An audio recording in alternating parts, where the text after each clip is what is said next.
What's up everyone, how's it going? So the January update is right around the corner, and in this video I'm going to be going over every single thing that we know so far about it. Now note that there's not a whole lot of information that we have at the moment. This is mainly due to the fact that the developers are on their holiday vacation, and this happens every single year, so they just take a long break. It's a thing that Sweden does specifically, where they have really long holidays, which must be nice. But I'm also going to be going over your guys' top comments from the past few videos or so. This is something that I used to do a long time ago on the channel, and you guys really liked it. But let's jump right into it. So the first thing we know is that finally Capital Supremacy will be coming to the sequel era. Now this is one of the things that was on my top priorities list for Battlefront 2 on things that I really hope do come at some point, and luckily we are getting it this month. Now I'm still hoping for original trilogy Capital Supremacy as well. I don't think they would decide to not do that. That just doesn't make sense to me, considering the fact that the original trilogy is like the most popular and known era in Star Wars. But right now we are kind of in the sequel season of things, you could call it. So for this upcoming update, Capital Supremacy will be coming to the new jungle planet Ajan Kloss, as well as Jakku, which I know a lot of people don't like that map, but I think having it as a Capital Supremacy version would be a lot better. Or perhaps something that I think would be really cool is if they actually took the version from the campaign and moved it over to multiplayer. I don't think that would happen because I'm not too sure about the layout, if that would work or not, but it would still be interesting to see if they do something like that, or they completely surprise us and actually bring over the Battlefront 2015 Jakku. Again, I don't really see that happening, but I think having this Jakku map for this new mode would be a lot better than the Galactic Assault one. And then as for Ajan Kloss, we have already played it in the co-op mode, and I really like the map. It looks really cool. It looks like an upgraded version of Takodana, which I think is really nice. And this map should be a lot bigger in the Capital Supremacy version, so we'll be able to see a lot more things with it. And then the thing that I'm actually excited about the most is the new capital ships that we're going to be able to play inside of in the phase 2 of this mode. These are the MC-85 and Resurgent class Star Destroyers. And what's really cool is that the Resurgent class Star Destroyer is actually already in the campaign, so we already kind of have an idea on how it looks like in terms of the interior and all that, and it looks really nice. I cannot wait to see what else they do with it in terms of the openness part of it. I'm sure it'll more than likely be inside of the hangar area that we do see a lot in the new Star Wars movies. But in terms of the Resistance MC-85, I don't think we have seen what the insides of this look like in terms of Battlefront gameplay. I don't recall it being in the campaign at all, and obviously not in multiplayer either. So this is going to be a brand new map from what I'm seeing, and I'm super excited to see what it looks like. We do see the exterior of them and some of the Starfighter Assault maps for the sequel era. But overall, I think it's really good that the developers did listen to the fans, that this mode should not be Clone Wars only, as I believe it was originally planned to be. That's what some of the developers said. They said this is a Clone Wars mode only. There was a lot of backlash to that, and a lot of people were very vocal about it, respectfully so, and the developers did decide to listen to them. So luckily, we are getting new eras for Capital Supremacy. And next up on to modes, we are also getting the sequel era for instant action, and currently we are going to be getting it on the new jungle planet as well as Jakku. Now if I recall, someone talked about it coming for Starkiller Base as well. I don't know how right that is, but somewhere I read something like that. Maybe it was them saying it wasn't coming from Starkiller Base. I'm not too sure, but I gotta say I am disappointed to see that only 2 maps are going to be coming for this, simply because whenever the Clone Wars came out for instant action, it had all of the maps already there, so it is pretty disappointing to see that only 2 will be available at the start. But hopefully in the coming months they'll keep adding them, kind of how they did with Capital Supremacy, which I'm sure they will, because people will not be happy if they decide to just leave 90% of the sequel era out. And it's also really weird that you can actually play Starkiller Base in the co-op mode, which is a lot like instant action, but yet it's still not coming yet. I don't know, there could be some sort of internal reason on why that is. But overall, I do hope that we get a statement on whether or not they are planning to add the rest of the maps for instant action, as it is a really good offline mode for those players that don't have either a good Wi-Fi connection or just don't have Xbox Live Gold at all or something like that. And finally, on the things we know so far about the January update, this is by far the most controversial one. This is the new heroes BB-8 and BB-9E.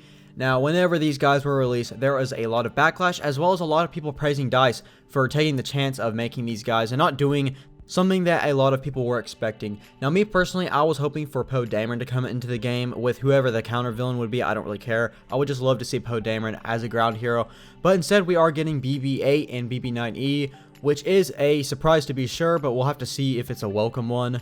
Now, some of the developers have responded to some of the backlash, saying things like, these guys are really fun to play as, and they definitely believe that we will all enjoy using them, as they're a different, unique hero compared to all the lightsaber heroes and stuff. And I honestly do agree with them.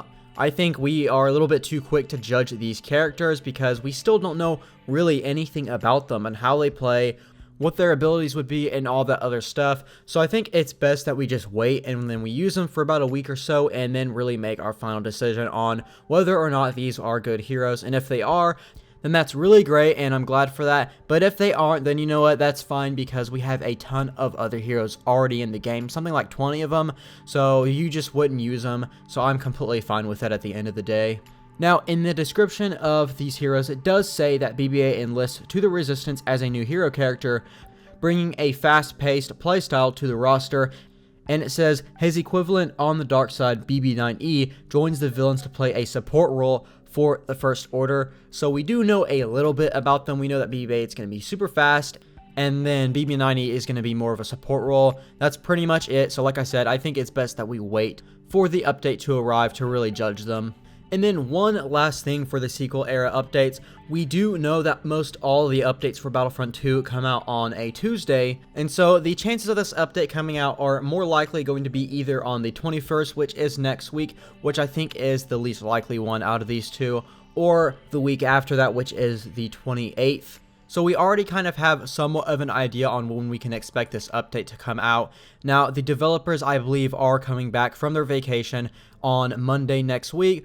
So hopefully when they do get settled in and all that, we will get some news regarding the update and the feature for Star Wars Battlefront 2. And now I'm going to be going over some of your guys' top comments and questions and all that, and just respond to them. That's something I really like doing, and you guys enjoyed it as well. So let's start off with the first one. And this one comes from a longtime supporter, Sam Blazer, and he said that we haven't gotten private matches after 2 years. And yeah, I gotta say, I do agree with that. I think it is really disappointing that we still don't have private match options for Battlefront 2, especially considering the fact that Battlefront 2015 had loads of things you can do with them. I think it would be really fun to do private 1v1 duel matches, and then your own custom heroes versus villains lobby, where you can choose what heroes are allowed to be played as and all that. I mean, there's just so much we could do. If they added private matches, I would love to do a stream where I invite a lot of my subscribers over and we get our own custom Galactic Assault match or Capital Supremacy match, and then have a ton of options like everyone gets to play as a hero throughout the entire match, or everyone plays as Anakin Skywalker the whole match, even the dark side. I just see private matches as a huge part of multiplayer gaming, especially for YouTubers. I like to do things with their subscribers, and so I really do hope it is something that developers are looking into. Unfortunately, I just don't see that as the case, as the developers have kind of hinted at they don't have any plans for private matches, which is really unfortunate, but hey, maybe they'll surprise us one day like they did with the Joydicas. And now the next top comment comes from my 2020 wishlist video, which that video is doing really well, so I really wanted to thank you guys for the support on that. It's really awesome to see it, and I love all of your guys' feedback on it. Now this one comes from Walter, and I can't really pronounce your last name, so I'm sorry about that. But he responded to that video saying that he really hopes we see Scarif again, and I 100% agree. I don't really know how I forgot to add that on my wishlist video, as it would just work out perfectly for Capital Supremacy, and it's just such an amazing planet and map, and would be really cool to see ported into Battlefront 2. And then next up on top comments, again coming from my 2020 wishlist video, this one comes from Newbie Kenobi, and he does say that honestly I don't think we need a Battlefront 3. He says the graphics in this game are already basically next gen. I think if they just released a new edition again with the new consoles, it'd be fine. And while I totally get what you're saying, I just think there's a cap right now on the Xbox One and the PS4 that just limits what this game could be. Now, they could do something like they did with Grand Theft Auto 5, where they port over the game to the next-gen consoles, and then cut off the support for the Xbox One and PS4 in terms of live service. Again, Grand Theft Auto did this really well, and it would just allow DICE to have a lot more creative control over it, like adding something crazy like a ground to air game mode. That's something that I've always wanted. But right now, if you go and play Fallujah on the Xbox One or PS4, there are a lot of frame rate drops, and that is simply because these consoles are just somewhat outdated for this game, and they just won't handle it as well. So I think they could either make a Battlefront 3 and include something crazy like Old Republic with it, or they could just do what, like I said, where they just port over the game to the new consoles and then cut off live support for the current gen. And I know that really sucks, but like I said, Grand Theft Auto has seemed to do it really, really well, and it's working out for them. And even if they did make it Battlefront 3, the chances of that being made for the old gen consoles is just highly unlikely, as they're probably going to want to do a lot of crazy stuff with it if they do decide to make it. But that is the last of the top comments for this video. So if you guys want to have a chance on being featured, be sure and comment down below something. It can be anything from Battlefront 2 or Star Wars related, any of those two things I would love to talk about in my videos. But I hope you guys did enjoy it. Be sure and leave a like if you did. It really helps out the channel a lot. And again, thanks so much for the support on my 2020 wishlist video. It means a lot. And if you're new, subscribe for more Star Wars news, gameplay, and more. And I'll hopefully see you in the next one.